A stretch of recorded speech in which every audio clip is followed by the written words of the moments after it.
Masih bersama saya Adini dan kembali kami sampaikan berita Padang hari ini.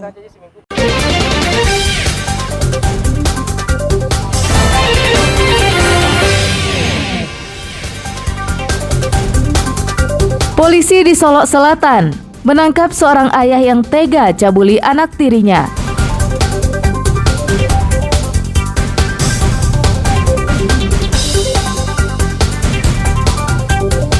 Seorang pemuda di Solok sukses bercocok tanam cabai.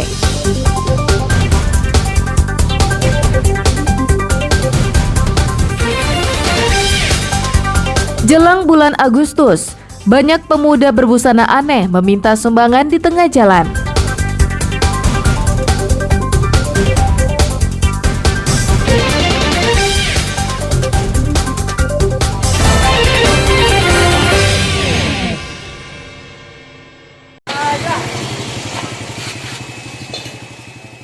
Gas LPG ukuran 3 kg yang diperuntukkan untuk masyarakat miskin kembali langka di tingkat pedagang pengecer.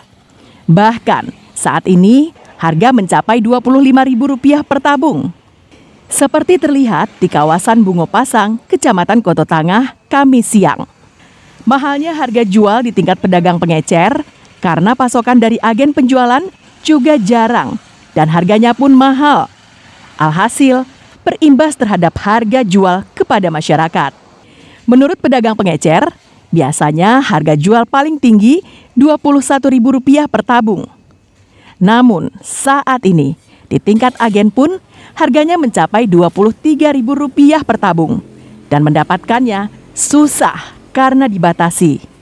Jika sebelumnya ia bisa mendapatkan pasokan gas 3 kg 2 kali dalam 1 pekan, saat ini dalam 1 pekan belum tentu bisa mendapatkan pasokan gas. Jika dapat, harganya melambung, sehingga mau tidak mau, pedagang harus menaikkan harga jualnya.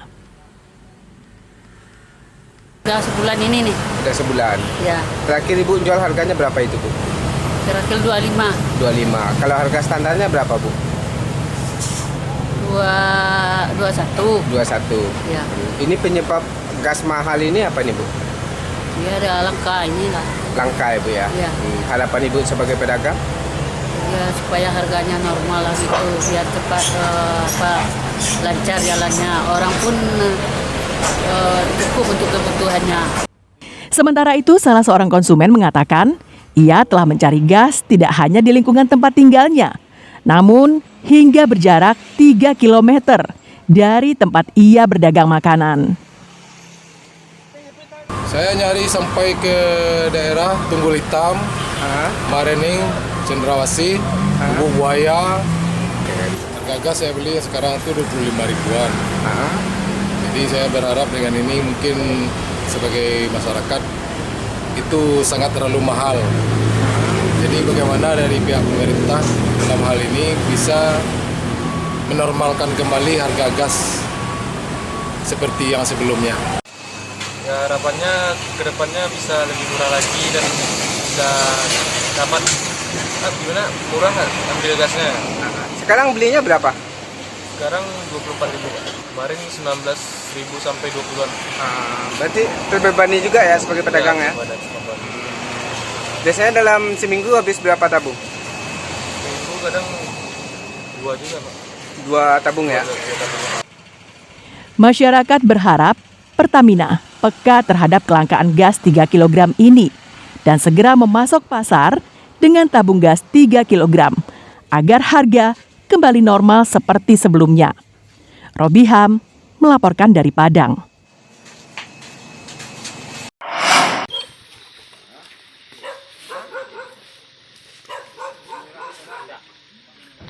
Kepolisian sektor Koto Parik Gadang di Aceh, Solok Selatan menangkap seorang pria yang diduga mencabuli anak sambungnya.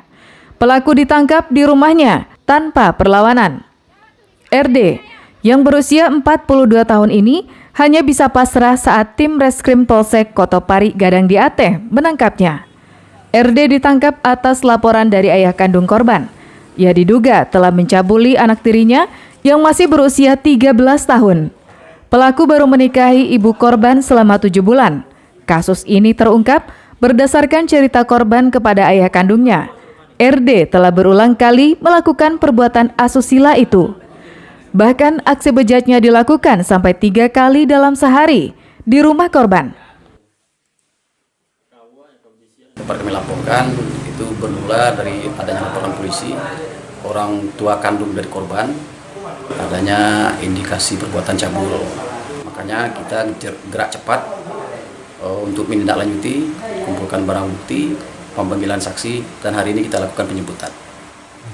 Ayah tiri korban, benar sekali. Korbannya itu masih di bawah?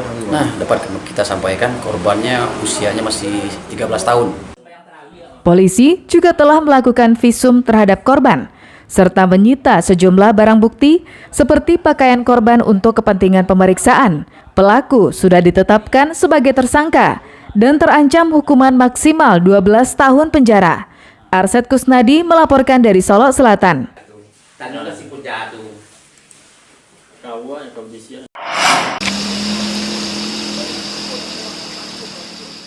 Seorang pemuda, warga di Jorong Lubuk Selasih, Kenagarian Batang Barus, Kecamatan Gunung Talang, sukses menggeluti usahanya menanam cabai.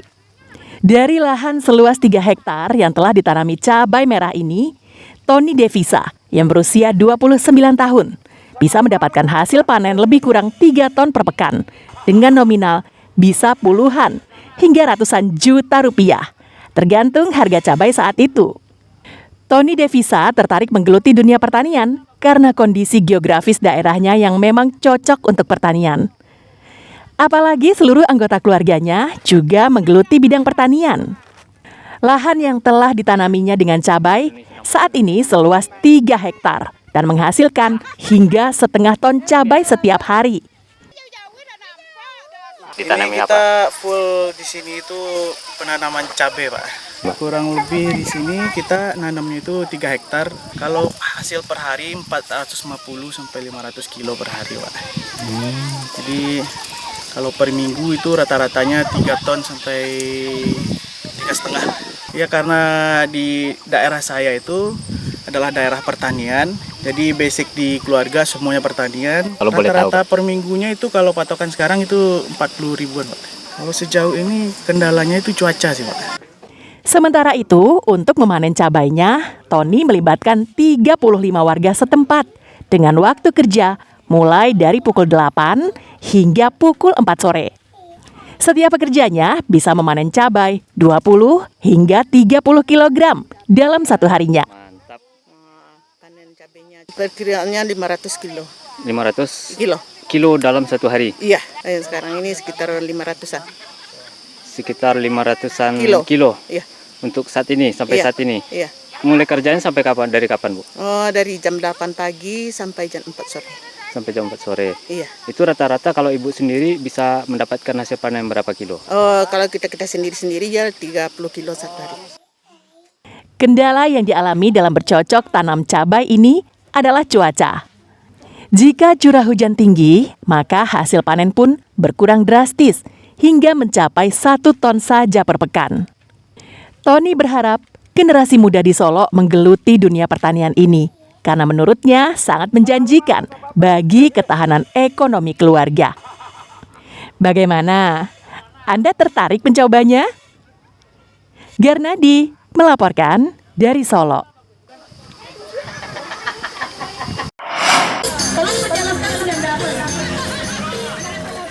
Jelang masuknya bulan Agustus, mulai banyak bermunculan para pemuda yang meminta sumbangan di tengah jalan. Salah satunya seperti yang terlihat di Jalan Raya Bawah Asam, Kelurahan Koto Panjang, Ikur Koto, Kecamatan Koto Tangah, Padang. Untuk menarik perhatian pengendara yang lewat, ada yang berpakaian seperti pocong dan kuntilanak. Kendaraan yang lewat juga diminta berjalan perlahan-lahan dengan memasang kayu melintang di tengah jalan. Agar suasana lebih semarak dan menarik, beberapa orang perempuan bernyanyi dan berjoget di tengah jalan dengan iringan musik dari speaker yang dipasang. Beberapa pengendara yang lewat, baik mobil, truk maupun sepeda motor, ada yang memberikan sumbangan ala kadarnya. Namun banyak juga yang hanya lewat. Uang yang terkumpul akan digunakan untuk biaya kegiatan pemuda setempat dalam memeriahkan Hari Ulang Tahun Kemerdekaan Republik Indonesia yang ke-78. Untuk supaya lebih menarik para penyumbang, supaya bisa dapat lebih banyak dana gitu. Ini sumbangan untuk apa? Acara 17 Agustus. Acara 17 Agustus. Oke, sejauh ini tanggapan dari pengendara seperti apa? Alhamdulillah semua pengendara baik, senang juga sebagai media hiburan juga bagi mereka tersendiri yang punya anak. Aktivitas seperti ini banyak terlihat di beberapa ruas jalan di Kota Padang, terutama di jalan-jalan pinggiran kota. Hanya saja, kondisi seperti ini tidak mungkin dibiarkan terus-menerus terjadi setiap tahun, karena selain mengganggu arus lalu lintas, juga membahayakan keselamatan para pemuda tersebut. Robiha melaporkan dari Padang.